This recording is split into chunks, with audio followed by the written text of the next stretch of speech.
This is The Tree is My Hat by Wolfe. To keep in mind, I am a guy. I am reading from my journal. January 30. I saw a strange stranger in the beach this morning. I've been swimming in the little bay between here and the village. It may have had something to do with it, though I did not feel tired. Dove down and thought I saw a shark coming round the big staghorn coral. Got out fast. The whole swim could not have been more than 10 minutes. Ran out of the water and started walking. There it is. I've begun the journal at last, though I thought I never would. So let us return to all the things I ought to have put in and did not. I bought this the day after I came back from Africa. No, the day I got out of the hospital. I remember now. I was wandering around, wondering when I would have another attack, and went into a little shop on 42nd Street. There was a nice-looking woman in there, one of those good-looking black women, and I thought it might be nice to talk to her. So I had to buy something. I said, I just got back from Africa. She, really? How was it? Me, hot. Anyway, I came out with this notebook and told myself I'd not wasted my money because I would keep a journal, writing down my attacks, what I had been doing and eating, as instructed. All I could think of was how she looked when she turned to go to the back of the shop, her legs, and how she held her head, her hips. After that, I planned to write down everything I remember from Africa and what we said if Mary returns my calls. Then it was going to be about this assignment. January 31st. Setting up my new Mac. Who would think this place would have phones? But there are wires to Kalalahi and a dish. I can chat with people all over the world, for which the agency pays. Talk about soft. Nothing like this in Africa, just the radio, and good luck with that. I was full of enthusiasm. Remote Pacific Island chain. Wait. PD. Baden, we're going to send you to the Hanga group. No doubt I looked blank. It's a remote Pacific Island chain. She cleared her throat and seemed to have swallowed a bone. It's not going to be like Africa, Bad. You'll be on your own out there. Me. I thought you were going to fire me. PD. No, we wouldn't do that. Permanent sick leave. No, but Bad. She leaned across her desk, and for a minute I was afraid she was going to squeeze my hand. This will be rough. I'm not going to try to fool you. Ha! Cut to the chase. This is nothing. This is a bungalow with rotten boards in the floors that has been here since before the British pulled out, a mile from the village and less than half that from the beach, close enough that the Pacific smell is in all the rooms. The people are fat and happy. My guess is not more than half are dumb. Try and match that around Chicago. Once or twice a year one gets yaws or some such, and Reverend Robbins gives him arsenic, which cures it. Pooey! There are fish in the ocean, plenty of them, wild fruit in the jungle, and they know which you can eat. They plant yams and breadfruit, and if they need money or just want something, they dive for pearls and trade them when Jack's boat comes, or do a big holiday boat trip to Kalalahi. There are coconuts, too, which I forgot. They know how to open them. Perhaps I'm just not strong enough yet. I look in the mirror and ugh, I used to weigh 200 pounds. You skinny, the king says. Ha, ha, ha. He's really a good guy, I think. He has a primitive sense of humor, but there are worse things. He can take a jungle chopper, we say opanga, they say helite, and open a coconut like a pack of gum. I have coconuts and a helite. Might as well try to open them with a spoon.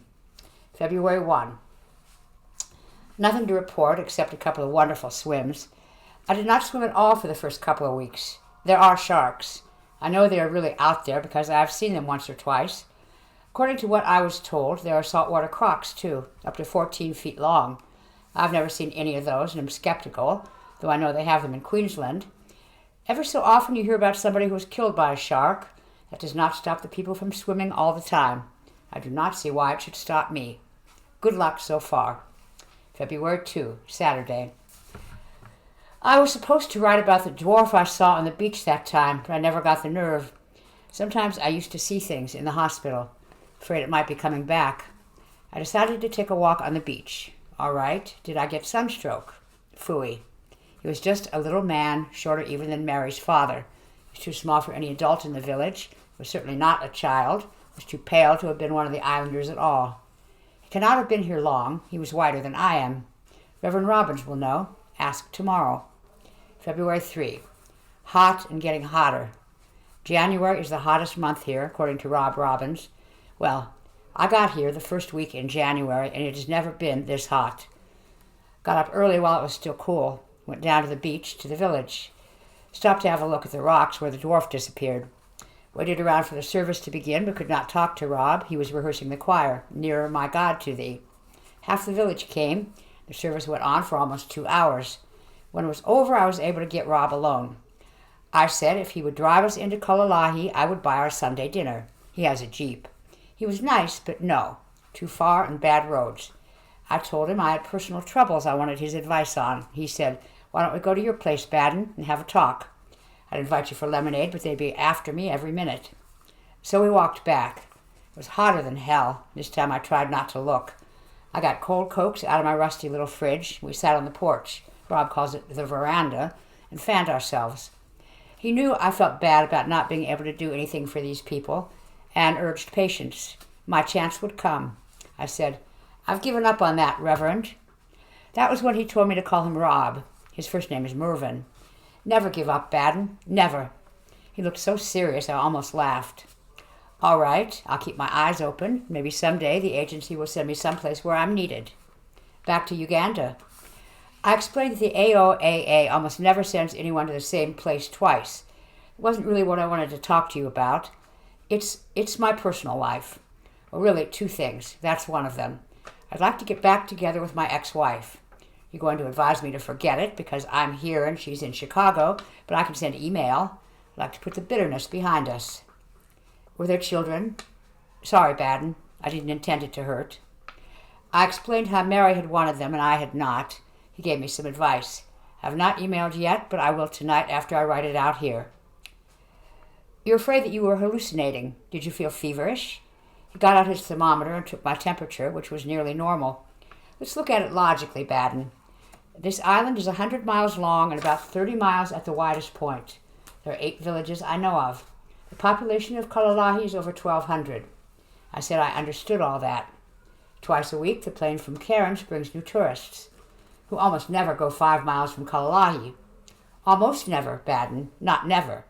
You said it wasn't one of the villagers. All right, I accept that. Was it me? Of course not.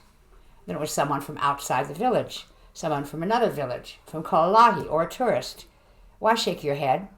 I told him. I doubt there's a leprosarium nearer than the Marshalls. Anyway, I don't know of one closer. Unless you saw something else, some other sign of the disease, I doubt that this little man you saw had leprosy. It's a lot more likely that you saw a tourist with pasty white skin greased with sunblocker. As for his disappearing, the explanation seems pretty obvious. He dived off the rocks into the bay. There wasn't anybody there. I looked. There wasn't anybody there you saw, you mean. It would have been up to his neck in water and the sun was glaring on the water, wasn't it? I suppose so. Must have been. The weather's been clear. Rob drained his Coke and pushed it away. As for his not leaving footprints, stop playing Sherlock Holmes. That's harsh, I realize, but I say it for your own good. Footprints in soft sand are shapeless indentations at best. I could see mine. You knew where to look. Did you try to backtrack yourself? I thought not. May I ask a few questions? When you saw him, did you think he was real? Yes, absolutely. Would you like another one, or something to eat? No, thanks. When was the last time you had an attack? A bad one? About 6 weeks. How about a not bad one? Last night, but it didn't amount to much. 2 hours of chills, and it went away. That must have been a relief. No, I see it wasn't. Bad, and the next time you have an attack, severe or not, I want you to come and see me. Understand? I promised. This is bad. I still love you. That's all I have to say, but I want to say it. I was wrong, and I know it. I hope you've forgiven me, and sign off. February 4. Saw him again last night, and he has pointed teeth. I was shaking under the netting, and he looked through the window and smiled. Told Rob, said I read somewhere that cannibals used to file their teeth. I know these people were cannibals 3 or 4 generations back, and I asked if they had done it. He thinks not, but we'll ask the king. I've been very ill, Mary, but I feel better now. It is evening here, and I'm going to bed. I love you. Good night. I love you. Sign off. February 5. 2 men with spears came to take me to the king. I asked if I was under arrest, and they laughed. No, ha, ha, ha. From His Majesty this time, though. He was in the big house, but he came out and we went some distance among hardwoods the size of office buildings smothered by flowering vines, stopping in a circle of stones. The king, the men with spears, and an old man with a drum. The men with spears built a fire. The drum made soft sounds like waves while the king made a speech or recited a poem, mocked all the while by invisible birds with eerie voices. When the king was finished, he hung the piece of carved bone around my neck. While we were walking back to the village, he put his arm around me, which surprised me more than anything. He's bigger than a tackle in the NFL, must weigh 400 pounds. Felt like I was carrying a calf. Horrible, horrible dreams. Swimming in boiling blood. Too scared to sleep anymore. Logged on and tried to find something on dreams and what they mean. Stumbled onto a witch in L.A., her homepage, then the lady herself. I'll get you and your little dog, too. Actually, she seemed nice. Got out the carved bone thing the king gave me. Old, probably ought to be in a museum. I suppose I'd better wear it as long as I stay here, at least when I go out. Suppose I were to offend him. He might sit on me. Seems to be a fish with pictures scratched onto both sides. More fish, man in a hat, etc. Cord through eye. Wish I had a magnifying glass. February 6th. Still haven't gone back to bed, but my watch says Wednesday.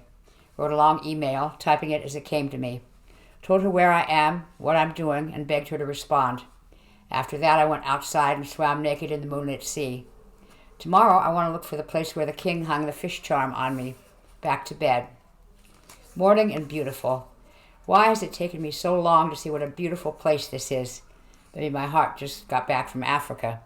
Palms swaying forever in the trade winds, and people like heroic bronze statues. How small, how stunted and pale we have to look to them.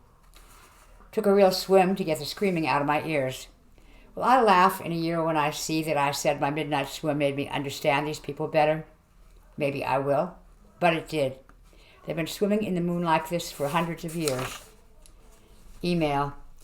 God bless email and whoever invented it. Just checked mine and found I had a message. Tried to guess who it might be. I wanted Mary, was about certain it would be from the witch, from Annie's. Read the name and it was Julius R. Christmas. Pox! Mary's pox! Got up and ran around the room, so excited I could not read it. Now I've printed it out and I'm going to copy it here. She went to Uganda looking for you, bad. Coming back tomorrow, Kennedy, AA 47 from Heathrow. I'll tell her where you are. Watch out for those hula hula girls. She went to Uganda looking for me. February 7. More dreams. Little man with pointed teeth smiling through the window. I doubt I should write it all down, but I knew in the dream that he hurt people. Kept telling me he would not hurt me. Maybe the first time was a dream, too. More screams. Anyway, I talked to Rob again yesterday afternoon, although I had not planned on it. By the time I got back here, I was too sick to do anything except lie on the bed. The worst since I left the hospital, I think. Went looking for the place the king took me to. Did not want to start from the village. Kids might have followed me, so I tried to circle and come at it from the other side. Found 2 old buildings, small and no roofs, and a bone that looked human. More about that later. Did not see any marks, but did not look for them either. It was black on one end like it had been in a fire, though. Keep going about 3 hours and wore myself out. Tripped on a chunk of stone and stopped to wipe off the sweat, and blam! I was there! Found the ashes and where the king and I stood. Looked around, wishing I had my camera. And there was Rob, sitting up on 4 stones that were still together and looking down at me. I said, "Hey, why didn't you say something?" He said, "I wanted to see what you would do."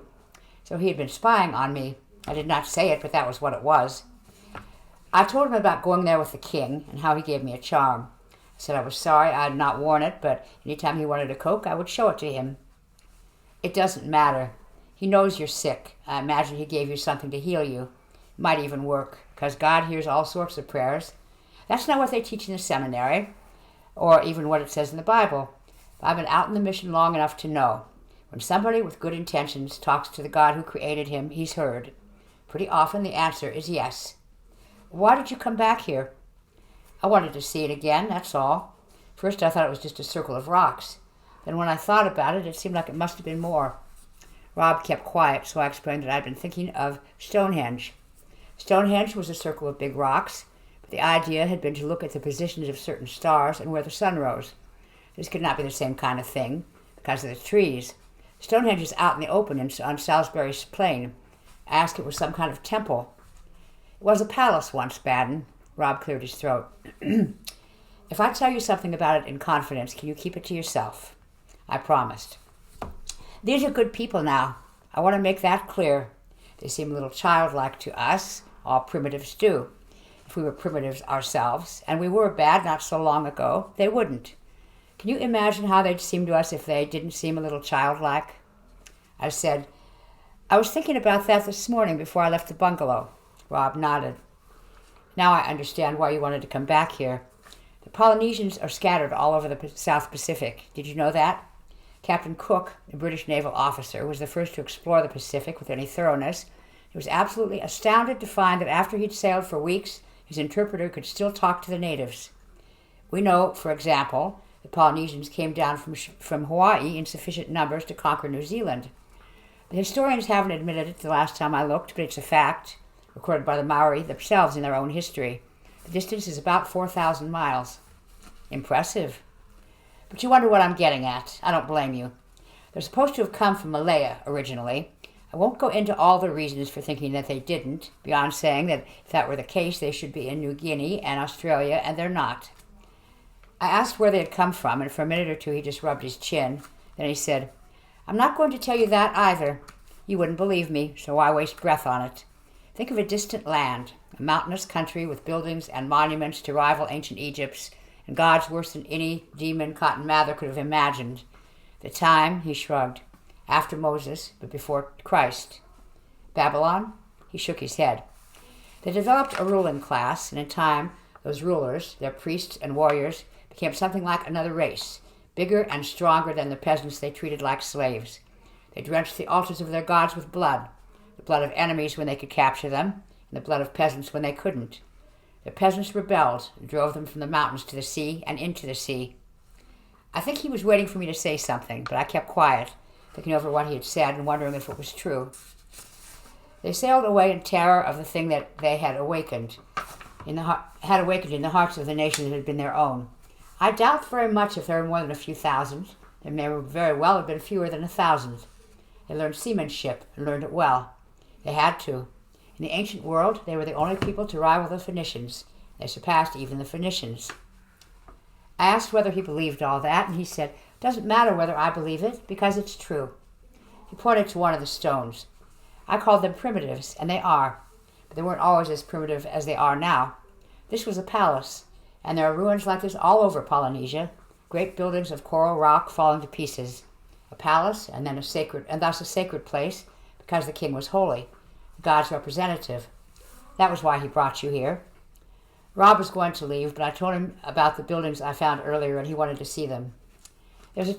There's a temple, too, Baden, although I've never been able to find it. When it was built, it must have been evil beyond our imaginings. He grinned then, surprising the hell out of me. You must get teased about your name. Ever since elementary school. It doesn't bother me.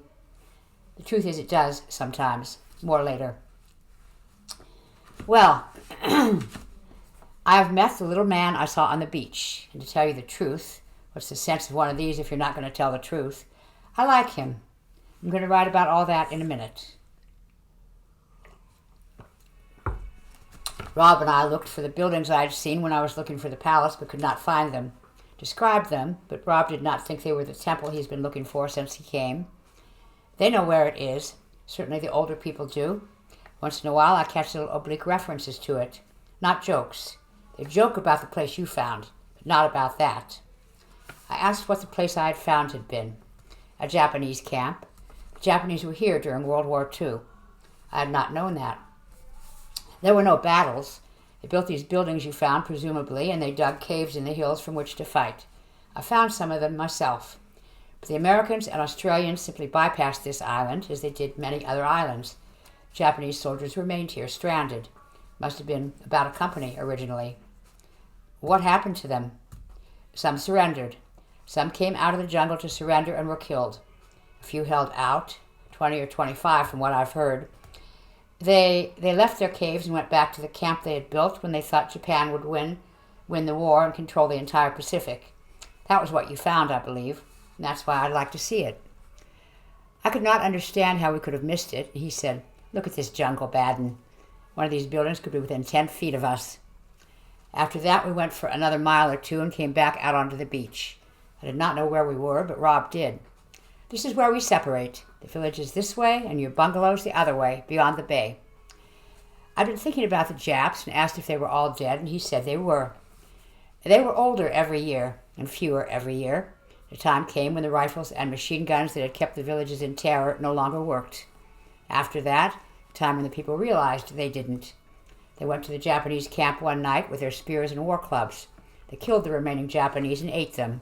Sometimes they make sly little jokes about it when they want to get my goat. I was feeling rocky and knew I was in for a bad time, so I came back here.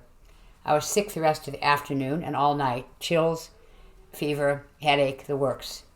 I remember watching the little vase on the bureau get up and walk to the other side and sit back down, and seeing an American in a baseball cap float in. He took off his cap and combed his hair in front of the mirror and floated back out. It was a Cardinals cap. Now about Hanga, the little man I see on the beach. After I wrote all that about the palace, I wanted to ask Rob a couple questions and tell him Mary was coming. All right, no one has actually said she was. So far I've heard nothing from her directly, only the one email from Pops. But she went to Africa, so why not here? I thanked Pops and told him where I am again. He knows how much I want to see her. If she comes, I'm going to ask Rob to remarry us, if she will. I started down the beach and I saw him. After half a minute or so, he seemed to melt into the haze. I told myself I was still seeing things. I was still sick. I reminded myself that I promised to go by Rob's mission next time I felt bad. When I got to the end of the bay, there he was, perfectly real, sitting in the shade of one of the young palms. I wanted to talk to him, so I said, "Okay, if I sit down too? Sun's frying my brains." He smiled, the pointed teeth are real, and said, "The tree is my hat." I thought he just meant the shade, and after I sat, he showed me, biting off a palm frond and peeling a strip from it, and showing me how to peel them and weave them into a rough sort of straw hat with a high crown and a wide brim. We talked a little, though he does not speak English as well as some of the others. He does not live in the village, and the people who do not like him, although he likes them. They're afraid of him, he says. They give him things because they are. They prefer he stay away. No village, no boat. I said it must be lonely, but he only stared out to sea. I doubt he knows the word. He wanted to know about the charm the king gave me. I described it and asked if it brings good luck. He shook his head. "No Mahoe." Picking up a single palm frond, "This Mahoe." Not knowing what Mahoe meant, I was in no position to argue. That is pretty much all, except I told him to visit when he wants company, and he told me I must eat fish to restore my health. I have no idea who told him I am ill sometimes, but I never tried to keep it a secret. Also that I would never have to fear an attack. I think that must have been what he meant while he was with me. His skin is rough and hard, much lighter in color than the skin of my forearm. I have no idea whether this is a symptom or a birth defect. When I got up to leave, he stood too, came no higher than my chest. Poor little man. One more thing. I had not intended to put it down, but after what Rob said, maybe I should. When I'd walked some distance toward the village, I turned back to wave to Hanga, and he was gone. I walked back, thinking that the shade of the palm had fooled me. He was not there. I went to the bay, thinking he was in the water, as Rob suggested. It's a beautiful little cove, but Hanga was not there either. I'm beginning to feel sympathy for the old mariners. These islands vanished when they approached. At any rate, Rob says the Malhoe means strong. Since a palm fiber is not as strong as a cotton thread, there must be something wrong somewhere. More likely something I do not understand. Maybe the word has more than one meaning. Hanga means shark, Rob says, but he does not know my friend Hanga. Nearly all the men are named for fish. More email, this time the witch. There is danger hanging over you. I feel it and know some higher power guided you to me. Be careful. Stay away from places of worship. My tarot shows trouble for you there. Tell me about the fetish you mentioned. I doubt that I should, and that I will email her again. February 9. I guess I wore myself out on writing Thursday. I see I wrote nothing yesterday. To tell the truth, there was nothing to write about except my swim in Hanga's Bay. I cannot write about that in a way that makes sense. Beautiful beyond description. That is all I can say. To tell the truth, I'm afraid to go back. Afraid I will be disappointed. No spot on earth, even under the sea, can be as lovely as I remember it. Colored coral and the little sea animals that look like flowers, and schools of blue and red and orange fish like live jewels. Today when I went to see Rob, all right, Annie's warned me, but I think she's full of it. I said he probably likes to think God made this beautiful world so we could admire it. But if he had, he would have given us gills. Do I also think that he made the stars for us, Baden? All those flaming suns hundreds and thousands of light years away?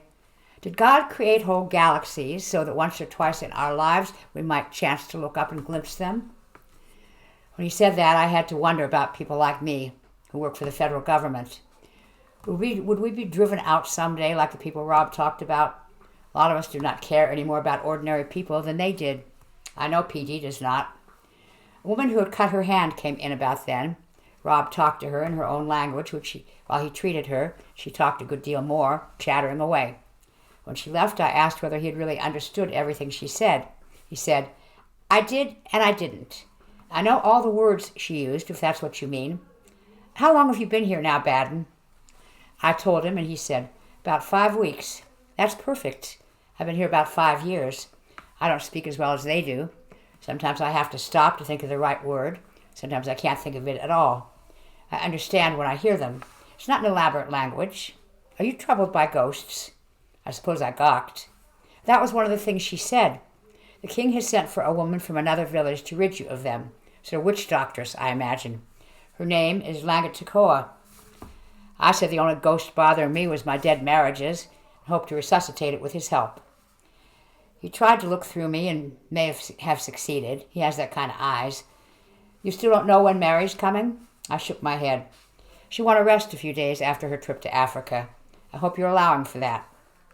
And she'll have to fly from Chicago to Los Angeles, from Los Angeles to Melbourne, from there to Cairns, after which she'll have to wait for the next plane to Kololahi. Believe me, Rob, I've taken all that into consideration. Good. Has it occurred to you that your little friend Hanga might be a ghost? Has it occurred to you since you spoke to him? Right then I had that what am I doing here feeling I used to get in the bush. There I sat in that bright, flimsy little room with the medicine smell and the jar of cotton balls at my elbow and the noise of the surf coming in the window, about 1,000 miles from any place that matters. I could not remember the decisions I had made and the plans that had worked or not worked to get me there. Let me tell you a story, Baden. You don't have to believe it. First year I was here, I had to go to town to see about some building supplies we were buying. As things fell out, there was a day there when I had nothing to do. I decided to drive up to North Point. People had told me it was the most scenic part of the island, and I convinced myself I ought to see it. Have you ever been there? I'd not even heard of it. The road only goes as far as the closest village. After that, there's a footpath that takes 2 hours or so. It really is beautiful. Rocks standing above the waves and dramatic cliffs overlooking the ocean. I stayed there long enough to get the lovely, lonely feel of the place and make some sketches. Then I hiked back to the village where I'd left the jeep and started to drive back to Kololahi. It was almost dark. I hadn't gone far when I saw a man from our village walking along the road. Back then I didn't know everybody, but I knew him. I stopped and we chatted for a minute. He said he was on his way to see his parents, and I thought they must live in the place I had just left. I told him to get into the jeep and drive back and drove back and let him out. He thanked me over and over. When I got out to look at one of the tires I was worried about, he hugged me and kissed my eyes. I've never forgotten that. I said something stupid about how warm-hearted the people here are.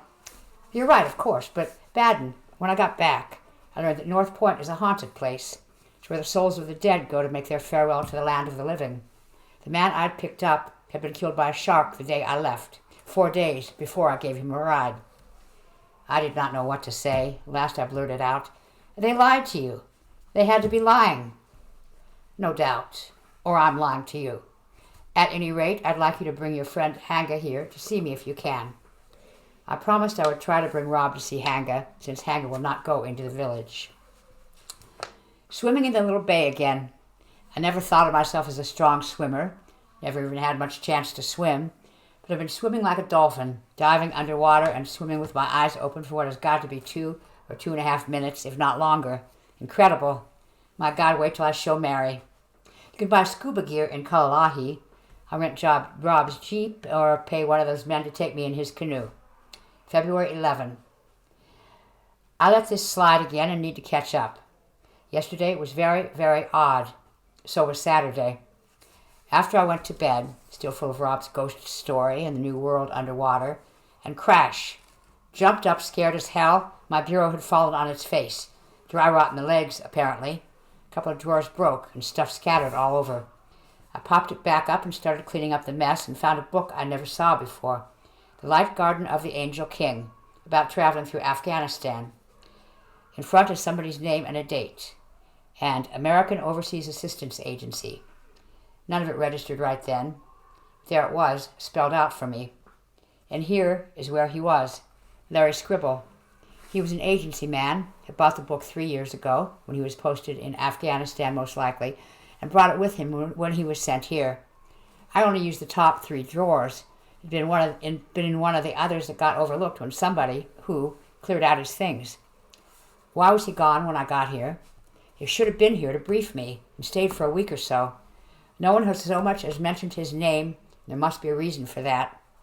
Intended to go to services at the mission and bring the book, but was sick again. 109. Took medicine and went to bed, too weak to move. Had this very strange dream. Somehow I knew somebody was in the house. I suppose steps, though I cannot remember any. Sat up, and there was Hanga, smiling by my bed. I knock. You not come. I said, I'm sorry. I've been sick. I felt fine. Got up and offered to get him a Coke or something to eat, but he wanted to see the charm. I said sure, and got it off the bureau. He looked at it, grunting, tracing a little drawing on its side with his forefinger. No tie? You take loose? He pointed to the knot. I said there was no reason to, that it would go over my head without untying the cord. Want friend? He pointed to himself, and it was pathetic. Hanga friend? Bad friend? Yes, I said, absolutely. Untie. I said I would cut the cord if he wanted me to. Untie, please. Blood friend. He took my arm, then repeating, blood friend. I said, all right, and began to pick at the knot, which was complex, and at that moment, I swear, I heard someone else in the bungalow, some third person who pounded on the walls. I believed I would have gone to see who it was then, but Hanga was still holding my arm. He has big hands on those short arms, with a lot of strength in them. In a minute or two, I got the cord loose and asked if he wanted it, and he said eagerly that he did. I gave it to him. There was one of those changes you get in dreams. He straightened up. He was at least as tall as I am. Holding my arm, he cut it quickly and neatly with his teeth and licked the blood. It seemed to grow again. It was as if some sort of defilement had been wiped away. He looked intelligent and almost handsome. And he cut the skin of his own arm just like mine. He offered it to me, and I licked his blood like he had licked mine. For some reason, I expected it to taste horrible, but it did not. It was as if I had gotten seawater in my mouth while I was swimming. We are blood friends now, Bad, Hanga told me. I shall not harm you, and you must not harm me. That was the end of the dream. Next thing I remember was lying in bed, smelling something sweet, or something tickled my ear. I thought the mosquito netting had come loose, and looked to see, and there was a woman with a flower in her hair lying beside me. I rolled over, and she, seeing that I was awake, embraced and kissed me. She is Langa to Kawawa, the woman Rob told me the king had sent for, but I called her Langi. She says she does not know how old she is, and is fibbing. Her size, she's about 6 feet tall and must weigh a good 250, makes her look older than she is, I feel sure. 25, maybe, or 17. I asked her about ghosts, and she said very matter-of-factly, there is one in the house, but he means no harm. Pooey. After that, naturally, I asked her why the king wanted her to stay with me, and she solemnly explained that it is not good for a man to live by himself, that a man should have someone to cook and sweep and take care of him when he is ill. That was my chance, and I went for it. I explained that I am expecting a woman from America soon, that American women are jealous. I would have to tell the American woman Langi was there to nurse me. Langi agreed without any fuss. What else? Hanga's visit was a dream, and I know it. Seems I was sleepwalking. Perhaps I wandered around the bungalow delirious. The charm was where I left it on the dresser, but the cord was gone. I found it under my bed and tried to put it back through the fish's eye, but it would not go. Email from Annie's. The hounds of hell are loosed. For heaven's sake, be careful. Benign influences rising. so have hope. Crazy if you ask me. Email from Pops. How are you? We haven't heard from you. You found a place for Mary and the kids? She's on her way. What kids? Why, the old Puritan. Sent a long email back saying I'd been very ill, but was better, and there were several places where Mary could stay, including this bungalow. I would leave the final choice to her. In fairness to Pops, he has no idea where or how I live. May have imagined a rented room in Kololahi with a monkish cot. I should send another email asking about her flight from Cairns. I doubt he knows, but it may be worth a try. Almost midnight, and Langy is asleep. We sat on the beach to watch the sunset, drank rum and coconut milk when the coke ran out, looked at the stars, talked, and made love. Talked some more, drank some more, made love again. There. I had to put that down. Now I have to figure out where I can hide this so Mary never sees it. I will not destroy it, and I will not lie. Nothing is worse than lying to yourself. Nothing. I ought to know. Something else in the was it a dream category. I do not think it was. I was lying on my back on the sand, looking up at the stars with Langy beside me asleep, and I saw a UFO. Somewhere between me and the stars, sleek, dark, and torpedo-shaped, with a big fin at the back, like a rocket ship in an old comic. Circled over us 2 or 3 times and was gone. Haunting, though. It made me think. Those stars are like the islands here, only a million billion times bigger. Nobody really knows how many islands there are. There are probably a few to this day that nobody has ever been on. At night they look up at the stars, and the stars look down on them, and they tell each other, they're coming. Langy's name means Sky Sister, so I'm not the only one who ever thought like that. Found the temple. Even now I cannot believe it. Rob had been looking for it for 5 years, and I found it in 6 weeks. God, how I would love to tell him, which I cannot do. I gave Langy my word, so it's out of the question. We were swimming in the little bay. I dived down, showing her corals and things that she's probably been seeing since she was old enough to walk, and she showed the temple to me. The roof is gone, if it ever had one. The walls are covered with coral and the sea creatures that look like flowers. You can hardly see it unless somebody shows you. Once you do, it's all there. The long straight walls, the main entrance, the little rooms at the sides, everything. It's as if you were looking at the ruins of a cathedral, but they were decked in flowers and bunting for a fiesta. I know that is not clear, but it is what it was like, the nearest I can come. They built it on land, and the water rose, but it's still there. It looks hidden, not abandoned. Too old to see, and too big.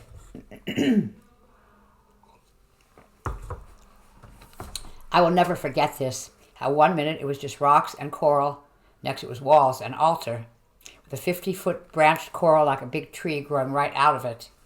Then an enormous gray-white shark with eyes like a man's came out of the shadows of the coral tree to look at us.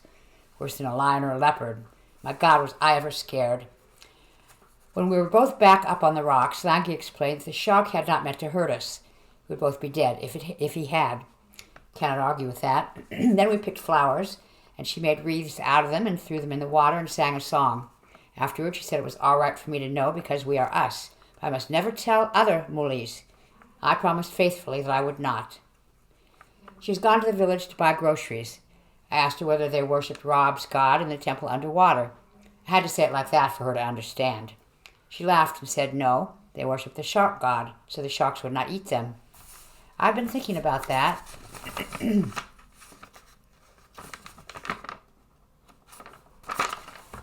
Seems to me that they must have brought other gods from the mountains where they lived, a couple 1,000 years ago. They settled here and built that temple to their old gods. Later, probably hundreds of years later, the sea came and swallowed it. Those old gods went away. They left the sharks to guard their house. Someday the water will go down again. The ice will grow thick and strong on Antarctica once more. The Pacific will recede. Those murderous old mountain gods will return. That is how it seems to me. If it's true, I'm glad I will not be around to see it. I do not believe in Rob's God, so logically I should not believe in them either. But I do. It's a new millennium. We're still playing by the old rules. They're going to come to teach us the new ones. That is what I am afraid of. Valentine's Day. Mary passed away. That is how Mom would have said it, and I have to say it like that too. Print it. Cannot make these fingers print the other yet. Can anybody read this?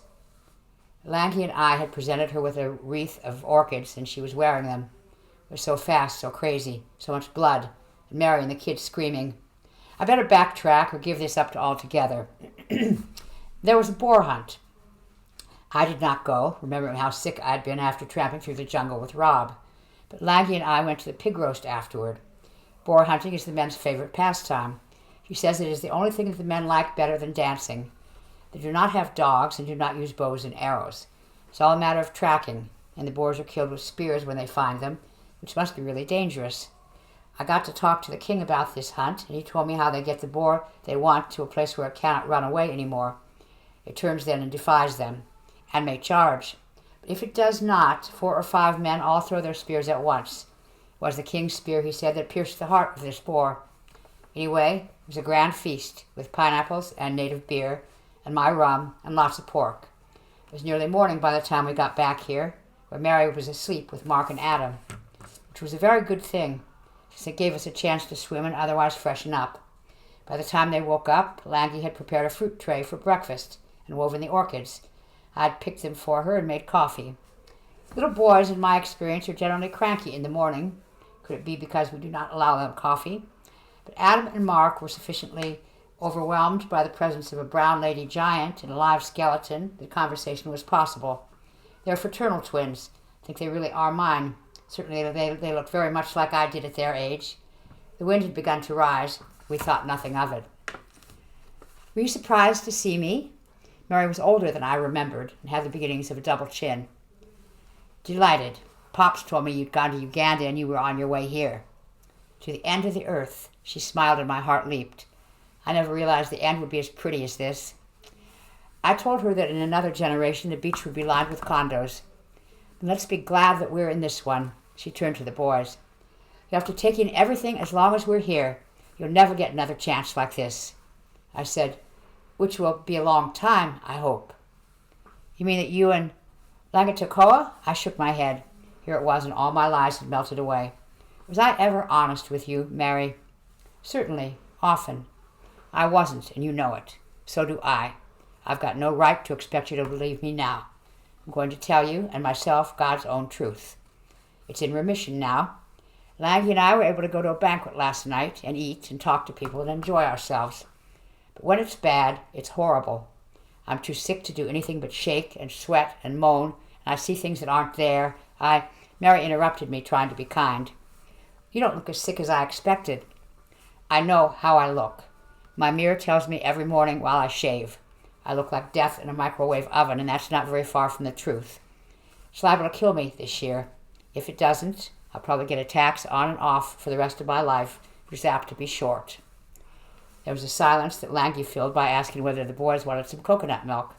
They said they did. She got my helite and showed them how to open a green coconut with one chop. Mary and I stopped talking to watch her, and that's when I heard the surf. It was the first time the sound of waves hitting the beach had ever reached as far inland as my bungalow. Mary said, I rented a Range Rover at the airport. It was the tone she used when she had to bring up something she really did not want to bring up. I know. I saw it. It's $50 a day bad, plus mileage. I won't be able to keep it long. I said, I understand. We tried to phone. I'd hoped you would be well enough to come for us, or send someone. I said I would have had to borrow Rob's Jeep if I'd gotten her call. I wouldn't have known where you were, but we met a native, a very handsome man who says he knows you. He came along to show us the way. At that point, the boy's expression told me something was seriously wrong. He wouldn't take any money for it. Was I wrong to offer to pay him? He didn't seem angry. No, I said.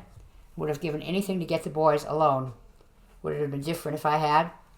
When I read this, when I really get to where I can face it, the thing I will miss on was how fast it was, how fast the whole thing went. It could not have been an hour between the time Mary woke up and the time Langy ran to the village to get Rob. Mark lying there whiter than the sand, so thin and white, and looking just like me. He thought you were down on the beach. He wanted us to look for you there, but we were too tired, Mary said.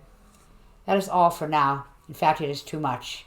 I can barely read this left-handed printing. My stump aches from holding down the book. I'm going to go to bed where I will cry, I know, and Langy will cuddle me like a kid. Again tomorrow. February 17. Hospital sent its plane for Mark, but no room for us. Doctor's a lot more interested in my disease than my stump. Dr. Robbins did a fine job there, he said. We will catch the Cairns plane Monday. I should catch up, but first, I'm going to steal Rob's Jeep tomorrow. He will not lend it, does not think I can drive. It will be slow, but I know I can. February 19. Parked on the tarmac. Something wrong with one engine. If I got up enough nerve to write about it now, we will see. Mary was telling us about her guide, how good-looking, all he told her about the islands, lots I had not known myself. As if she were surprised she had not seen him sooner, she pointed and said, "There he is now." There was nobody there. Or rather, there was nobody Langy and I or the boys could see. I talked to Adam, to my son Adam, I have to get used to that, when it was over, while Rob was working on Mark and Mary. I had a bunch of surgical gauze and had to hold it as tight as I could. There was no strength left in my hand. Adam said Mary had stopped and the door opened and she made him get in back with Mark. The door opened by itself. This is the part he remembers most clearly. Part of his story I will always remember too. After that, Mary seemed to be talking all the time to somebody he and his brother could not see or hear. She screamed, and there for just an instant was the shark. It was as big as a boat, and the wind was like a current in the ocean, blowing us down to the water. I really do not see how I can ever explain this. No takeoff yet, so I have to try. It is easy to say what was not happening. What is hard is saying what was, because there are no words. The shark was not swimming in air. I know that is what it will sound like, but he was not. We were not under the water either. We could breathe and walk and run just as he could swim, although not nearly so fast, and even fight the current a little. The worst thing of all was he came and went, so that it seemed almost that we were running or fighting him by flashes of lightning. Sometimes he was Hanga, taller than the king, and smiling at me while he herded us. No, the most worst thing was really that he was herding everybody but me. He drove them toward the beach the way a dog drives sheep. Mary, Langy, Adam, and Mark. And he would have let me escape. I wonder sometimes why I did not. This was a new me I doubt I will ever see again. His jaws were real. Sometimes I could hear them snap when I could not see him. I shouted, calling him by name. I believe I shouted that he was breaking our agreement, that to hurt my wives and my sons was to hurt me. To give the devil his due, I do not think he understood. The old gods are very wise, as the king told me today. Still, there are limits to their understanding. I ran for the knife, the helite Langy opened coconuts with. I thought of the boar, and by God, I charged them. I must have been terrified. I do not remember only slashing at something and someone huge that was and was not there, and in an instant was back again. The sting of the wind-blown sand was then up to my arms in foaming water, and cutting and stabbing, and the hammerhead with my knife and my hand in his mouth. We got them all out, Langy and I did. But Mark has lost his leg, and jaws 3 feet across had closed on Mary. That was Hanga himself, I feel sure. Here's what I think. I think he could only make one of us see him at a time. That was why he flashed in and out. He is real. God knows he is real. Not really physical, the way a stone is, but physical in other ways that I do not understand. Physical-like and unlike light and radiation. He showed himself to each of us, each time for less than a second. Mary wanted children, so she stopped the pill and did not tell me. That was what she told me when I drove Rob's Jeep out to North Point. I was afraid.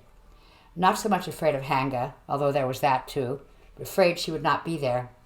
Then somebody said, "Bonsai." It was exactly as if he were sitting next to me in the Jeep, except that there was nobody there. I said, "Bonsai back." I never heard him again. After that, I knew I would find her, and I waited for her at the edge of the cliff. She came back to me when the sun touched the Pacific. The darker the night, the brighter the stars, the more real she was. Most of the time it was as if she were really in my arms. The stars got dim, and the first light showed in the east. She whispered, "I have to go," and walked over the edge, walking north with the sun to her right, getting dimmer and dimmer. I got dressed again and drove back, and it was finished. That was the last thing Mary ever said to me, spoken a couple of days after she died. She was not going to get back together with me at all. Then she heard how sick I was in Uganda. She thought the disease might have changed me. It has. What does it matter about people at the end of the earth? You cannot be good to your own people, most of all to your own family. Taking off. We're airborne at last. Oh, Mary, Mary Starlight. Lanky and I will take Adam to his grandfather's and come back and stay with Mark, Brisbane or Melbourne, until he is well enough to come home. The stewardess is serving lunch. For the first time since it happened, I think I may be able to eat more than a mouthful. One stewardess, 20 or 30 people, which is all this plane will hold. News of the shark attack is driving tourists off the island. As you see, I can print better with my left hand. I should be able to write eventually. The back of my right hand itches, even though it is gone. I wish I could scratch it. Here comes the food. An engine has quit. Pilot says, no danger. He is out there, swimming beside the plane. I watched him for a minute or more until he disappeared into a thunderhead. The tree is my hat. Oh God. Oh my God. My blood brother. What can I do?